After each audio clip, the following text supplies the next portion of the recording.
My self professor doctor Deepak Singh, allied science specialist. आज एक हम टॉपिक डील कर रहे हैं जो कि गायनिकोलॉजिकल और ऑब्स्टेट्रिक में दोनों में आता है। हालांकि ज़्यादातर ये ऑब्स्टेट्रिक का ही पार्ट है। ये पेरिनियल टीयर क्या होता है, पेरिनियल टीयर, इसके बारे में थोड़ा सा जान लेते हैं। पेरिनियम मतलब होता है एक पार्ट होता है पेरिनियम, और टीयर मतलब होता है उसका ब्रेकडाउन बोलते हैं, है ना।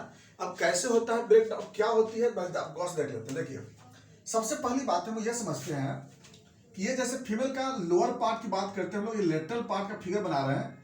ये उसका हो गया रेक्टम हो गया, यहाँ पर यह रेक्टम, ये एनल ऑरिफिस हो गया। यहाँ पे ये पेरिनियम होती है, पेरिनियम कहते हैं। ये वेजाइनल कैनाल हो गया, ये यूट्रस हो गया, और ये ब्लैडर हो गया, यूरिनरी ब्लैडर, ये यूरेथ्रा हो गया। तो हमें इसकी बात नहीं चल रही, हम लोग बात करें इसकी चल रहे हैं कि जो एनल ऑरिफिस और वेजाइनल कैनाल के बीच में, वेजाइनल कैनाल का जो पिछला पार्ट होता है ना, जिसको हम लोग बोलते हैं, जहाँ पर लेबिया जो जहाँ पे जुड़ती है, लेबिया मेजोरा माइनोरा जहाँ जुड़ती है, उसको फॉर्चेट बोलते हैं। तो उस फॉर्चेट से लेकर के और एनल ऑरिफिस के बीच के डिस्टेंस को क्या बोलते हैं, पेरिनियम कहते हैं। याद रखना है कि फॉर्चेट से लेकर के, यानी वेजाइनल का जो पोस्टीरियर पार्ट जो होती है वहां से लेकर के और एनल ऑरिफिस जो होती है वहां के डिस्टेंस को और पूरे पार्ट को क्या बोलते हैं, पेरिनियम बोलते हैं। और इसके ऊपर का तो स्पेस को पॉच ऑफ डोलस बोलते हैं, इसको पीओडी कहते हैं, पॉच डोलस। हम लोग उसको नहीं बात करते हैं, हम लोग बात करना है इसको पेरिनियम की बात करें। अगर हम नॉर्मल बात करेंगे यहाँ पे, तो जैसे ये पेशेंट है, इसको हम लोग क्या बोलते हैं, जो सैडल पार्ट से फिगर ले रहे हैं, तो इसमें क्या हो गया, ये मॉन्स प्यूबिस हो गई। मॉन्स प्यूबिस के बाद होती है, यहाँ पे पोस्टीरियर पार्ट हो गया, एंटीरियर पार्ट हो गया, यहाँ पे एनल ऑरिफिस हो गया, यहाँ पे एनल ऑरिफिस, और इसके जस्ट दोनों बीच में यहाँ पे क्या हो गया, वेजाइनल ऑरिफिस हो गई यहाँ पर। तो वेजाइनल ऑरिफिस का जो ये जो पार्ट होती है, इसको बोलते हैं, क्या बोलते हैं, फॉर्चेट बोलते हैं। जो फॉर्चेट से लेकर और एनल ऑरिफिस, ये दोनों के बीच के डिस्टेंस को क्या बोलते हैं लोग, पेरिनियम बोलते हैं। यानी कि फॉर्चेट और प्लस इसके बीच को क्या बोलते हैं, पेरिनियम बोलते हैं।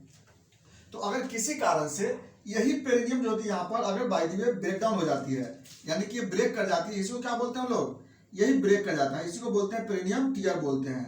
अब ये जो ब्रेक कर जाती है, ब्रेक क्यों कर जाती है, इसी के बारे में बात करते हैं हम लोग। यानी क्या बोले हम लोग, पेरिनियम, यानी कि यहाँ पर स्ट्रक्चर में देख रहे हैं ना, ये वाला पार्ट जो पेरिनियम देख रहे हैं, ये पार्ट अगर बाय द वे ब्रेक कर जाती है, इसी को बोलते हैं लोग पेरिनियम टीयर बोलते हैं। तो यानी कि कैसे ब्रेकडाउन कर जाती है उसको लोग देख लेते हैं पहले लोग। तो पेरिनियम टीयर का पहला कॉज देखते हैं, किस वजह से ये कर जाती है, किस वजह से ये ब्रेकडाउन हो जाती है। तो इसके ब्रेकडाउन होने का सबसे पहला कारण होता है कि जैसे बर्थ, कैसा वेजाइनल डिलीवरी किस वजह से, अगर बाय द वे जो बर्थ के समय अगर बाय द वे बेबी का साइज बड़ा है, उसका हेड बड़ा है, पोजीशन सही नहीं था, प्रेजेंटेशन सही नहीं था, सोल्जर प्रेजेंटेशन था, फोर्सेप डिलीवरी कराया गया हो, वेंटू डिलीवरी कराया गया हो, प्राइमरी डिलीवरी हो रही है, इस सारे केस में, यानी कि ऐसा कंडीशन जिसमें कि वेजाइनल डिलीवरी करा रहे हैं और वेजाइनल डिलीवरी कराते समय यह पेरिनियम जो होता है डैमेज कर जाता है। इसीलिए तो इसे बचने के लिए हम लोग इपिसियोटोमी करते हैं या पेरिनियोटोमी करते हैं। लेकिन अभी वो तो बात की बात हम मैनेजमेंट बताएंगे आपको इसके मैनेजमेंट में। तो पेरिनियल टीयर क्या बोलते हैं लोग, कि यानी कि पहला कंडीशन क्या होती है कि एक्सीडेंट के ये इंजुरी हो गई यहाँ पे, तो यह डिलीवरी के समय क्या होती है कि अगर फिटस का अगर प्रेजेंटेशन की वजह से लेकर के और कोई और भी कारण जब होती है, माने फोर्सेप डिलीवरी कराते हैं या वेंट्रल डिलीवरी कराते हैं या उसका साइज बड़ा होता है, वो किसी भी कंडीशन से क्या होता है कि पेरिनियम इंज्योर्ड हो जाता है। और वो कितना इंजुरी होगी ये तो हम आगे बताएंगे अभी आपको हम, कि इंजुरी कितना भी हो सकता है उसमें। दूसरा जो होता है वह अगर by the way vaginal hysterectomy किया गया हो तब भी वहां पर इंजुरी हो सकती है। अगर यूट्रस प्रोलैप्स कर गया है सपोज दैट, वहां भी इंजुरी हो सकती है, या फिर कोई और भी एक्सटर्नल एजेंट के कारण वहां भी इंजुरी हो सकती है ये। तो यानी कि एक्सटर्नल एजेंट से भी कोई ना कोई ट्रॉमा हो गया, सपोज दैट फिजिकल ट्रॉमा हुआ, तो फिजिकल ट्रॉमा के कारण भी वहां पर क्या होता है, इंजुरी हो जाता है। तो इसके कारण भी टीयर होती है। और अब दूसरा टीयर बोलते हैं जिसको बोलते हैं इपिसियोटोमी, यानी सर्जरी के कारण भी वहां पर टीयर होता है। ये दो बात समझ में आ गया। सर्जरी में कौन सा, पेरिनियोटोमी के कारण, यानी कि यहाँ पे जो डिसकंटिन्यूटी जो होती है, जो पेरिनियम जो यहाँ पर जो यहाँ पेरिनियम यहाँ पर डिसकंटिन्यूअस जो हो रही है, इसके पीछे दो रीजन हुआ। एक रीजन हुआ इंजुरी और दूसरा रीजन क्या हो गया मेरा, सर्जरी। तो आप इंजुरी में क्या समझे आप, चाहे डिलीवरी हुआ या हिस्टेक्टोमी हुआ या फिजिकल ट्रॉमा हुआ, और सर्जरी में क्या होता है, इपिसियोटोमी। इसको करने पर क्या होती है, पेरिनियल टीयर होती है। ये बात तो समझ में आ गया हमें कॉज के बारे में, कि ये कॉज के कारण, इस दो कॉज के कारण क्या होती है, पेरिनियल टीयर होती है। रिपीट कर देते हैं, इंजुरी प्लस दूसरा सर्जरी, इसके कारण से पेरिनियल टीयर होती है। अब बात चलते हैं, सेकंड बात आ रहे हैं कि आखिर डिग्री क्या होती है। तो डिग्री क्या होती है, डिग्री को देख लेते हैं। देखिए सबसे पहली बात है कि यहाँ पर आप देख लें फॉर्चेट होती है, तो फॉर्चेट के बाद क्या मिलती है, यहाँ पर स्किन होती है। सबसे पहले क्या मिलेगी, पहले स्किन, स्किन के बाद क्या मिलेंगे, मसल्स मिलते हैं। मसल्स के बाद क्या मिलेंगे, यहाँ पर रेक्टल स्फिंक्टर मिलती है, रेक्टल स्फिंक्टर मिलती है। रेक्टल स्फिंक्टर के बाद क्या मिलेगी, एनल कैनाल मिलती है, एनल ऑरिफिस। यानी क्या क्या मिलेंगे, पहला मिलेंगे क्या यहाँ पर स्किन, दूसरा मसल्स, तीसरा रेक्टल स्फिंक्टर, रेक्टल स्फिंक्टर, और चौथा क्या मिलेंगे, एनल ऑरिफिस, एनल कैनाल। यानी चार को मिलेंगे यहाँ पे, पेरिनियम से लेके फॉर्चेट से लेके यहाँ तक कितना हो जाएगा, चार पार्ट है। Skin, perineum skin, muscles, rectum sphincter plus anal canal, चार पार्ट मिलते हैं। अगर by the way suppose that कि सिर्फ स्किन तक ही अगर बाय द वे रप्चर होता है तो इसको बोलते हैं 1 डिग्री पेरिनियल टियर, है ना। क्या बोलते हैं, 1 डिग्री पेरिनियल टियर। खाली स्किन अगर डैमेज होती तब, अगर स्किन के साथ साथ अगर मसल डैमेज होते हैं तो उसको बोलते हैं 2 डिग्री पेरिनियल टियर बोलते हैं। अगर इसके साथ रेक्टल स्फिंक्टर अगर डैमेज करती है तो उसको बोलते हैं 3 डिग्री पेरिनियल टियर बोलते हैं। और अगर एनल कैनाल डैमेज कर जाती है तो उसको बोलते हैं 4 डिग्री पेरिनियल टियर बोलते हैं। यानी बात समझ में आ गया क्या बोले हम लोग। यानी फिर से यहाँ पे देख लीजिए, इस फिगर में देख लीजिए, यहाँ पे अगर सिर्फ यहाँ फॉर्चेट से स्किन अगर डैमेज करती है यहाँ तक तो 1 डिग्री हुआ। अगर मसल तक डैमेज कर जाते हैं 2 डिग्री हुआ। अगर एनल स्फिंक्टर अगर डैमेज कर जाती है 3 डिग्री हुआ। और कैनाल डैमेज कर जाता है यहाँ तक तो उसको बोलते हैं 4 डिग्री बोलते हैं। यानी कि वहाँ क्या होती है, डेप्थ उतना ज्यादा गहरा हो जाता है। तो ये जो होती है इन्वॉल्वमेंट के अनुसार इसको डिग्री बोला गया है, 1 डिग्री, 2 डिग्री, 3 डिग्री और 4 डिग्री।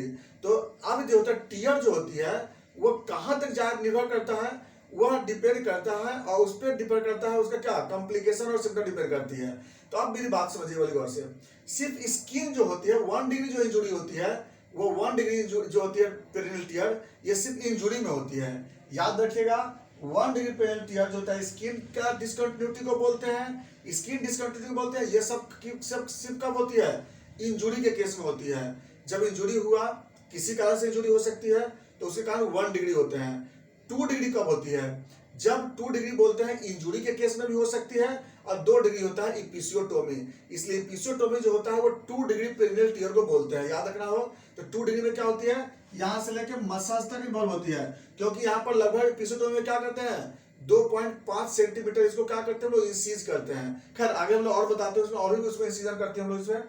तो यहाँ तक अगर स्किन से मसल इन्वॉल्व होती है तो 2 केस में हो सकता है, इंजुरी में प्लस किसमें, इपिसियोटोमी में। अब आता है 3 डिग्री। 3 डिग्री में कहाँ पहुंचा, आपको रेक्टल स्फिंक्टर तक होती है। तो रेक्टल स्फिंक्टर कैसे होती है, ऑलवेज डेवलप होती है क्या चीज से, इंजुरी के केस में होती है। जब डेंजर इंजुरी होती है तब उस केस में हो सकती है। और 4 डिग्री मतलब क्या होती है कि पूरा का पूरा एनल कैनाल तक डैमेज कर जाती है। यानी 4 डिग्री कब होती है, जब बहुत ज्यादा डेंजरस डैमेज कर जाती है, जब उसको बहुत मोर डेंजर बोलते हैं। उस कंडीशन में क्या होती है कि एनल ऑरिफिस तक क्या होती है, एनल कैनाल तक पूरा पेरिनियम क्या होता है, रप्चर कर जाता है। ये भी कब होती है, इंजुरी के केस में होती है। यानी कि जबरदस्ती डिलीवरी कराया जाता है तब उस केस में भी ऐसा ही जनरली होती है, पेरिनियल टियर देखने को मिलता है। यानी पेरिनियल टियर समझ में आ गया। तो हमें 2 डिग्री के बारे में बात करते हैं कि इपिसियोटोमी जो होती है वो 2 डिग्री को ही बोलते हैं। 2 डिग्री पेरिनियल टियर को इपिसियोटोमी बोलते हैं। चलिए अब बात चलते हैं हम लोग इसका कि पेरिनियल टियर हुआ तो इसका कॉम्प्लिकेशन क्या होगा। देखिए सबसे पहला कॉम्प्लिकेशन कि जहां से भी इंजुरी तो गेट पर निर्भर करता है ना, तो सॉरी, तो पहला तो इसमें ब्लीडिंग होगी, दूसरा इसमें इन्फेक्शन होंगे, तीसरा कंडीशन होगी कि इसमें फिस्टुला बन जाएंगे। रेक्टम से लेकर के पेरिनियल फिस्टुला, है ना, यहाँ से लेकर के यहाँ पर फिस्टुला बन जाएगी, यहाँ से वेजाइनल फिस्टुला बन जाएगी कि recto perineal fistula, recto vaginal fistula. तो इस तरह से फिस्टुला बनने जाती है उसमें। नेक्स्ट आते हैं कि इसमें साइनस फॉर्मेशन हो सकता है, इससे पस का फॉर्मेशन हो सकता है, एब्सेस फॉर्मेशन हो सकता है। और प्लस जो वाइड जो वेजाइनल कैनाल होता है वो वाइड हो जाता है, उसके कारण क्या होती है, कई तरह के अलग डिजॉर्डर्स मिल सकते हैं, जैसे कि यूट्रस प्रोलैप्स कर सकता है, उसमें पीआईडी इन्फेक्शन हो सकते हैं। ये सब कंडीशन जो होता है वो डेवलप हो जाती है, ये कॉम्प्लिकेशन में आता है। सबसे ज्यादा इसमें ब्लीडिंग जो होती है, ब्लीडिंग इन्फेक्शन बहुत कॉमन होती है। अब बात आते हैं इसका कि इसको हम लोग मैनेजमेंट कैसे करते हैं। देखिए पेरिनियल टियर के लिए क्या करते हैं कि पहले तो जैसे इपिसियोटोमी तो अलग केस होती है, लेकिन इसके लिए क्या करते हैं हम लोग, रिपेयर करते हैं। रिपेयर के लिए क्या करते हैं हम लोग कि जितना पार्ट इसका डैमेज कर जाता है इसको क्या करते हैं हम लोग, प्रॉपर्ली इसको शार्प ब्लेड से या सीजर से इसको हम लोग नॉर्मली इसको ये कर करके हम लोग हम लोग क्या करते हैं, इसको हटा देते हैं हम लोग डैमेज पार्ट को, और उसके बाद इसको क्या करते हैं, स्टिच कर देते हैं, इसको स्टिच करते हैं। इसको बोलते हैं, क्या बोलते हैं, पेरिनियोरैप्फी बोलते हैं, है ना। पेरिनियोरैप्फी मेथड से क्या करते हैं, इसको फिर से स्टिच कर देते हैं। और ध्यान देना चाहिए कि इसमें कोई फिस्टुला डेवलप होने की चांसेस हो सकता है, इसलिए हम लोग जब भी इसका रिपेयर करते हैं तो थोड़ा सा सोच समझ कर रिपेयर करते हैं, बारीकी से रिपेयर करते हैं, क्योंकि रेक्टम फिस्टुला बनने की चांसेस ज्यादा बनती है इसमें। तो इसका हम लोग वही तरह से सुचरिंग कर देते हैं। तो सुचरिंग करते हैं दो तरह के थ्रेड से करते हैं, एक होता है ऑब्जर्वेबल थ्रेड, एक होता है नॉन ऑब्जर्वेबल थ्रेड होती है।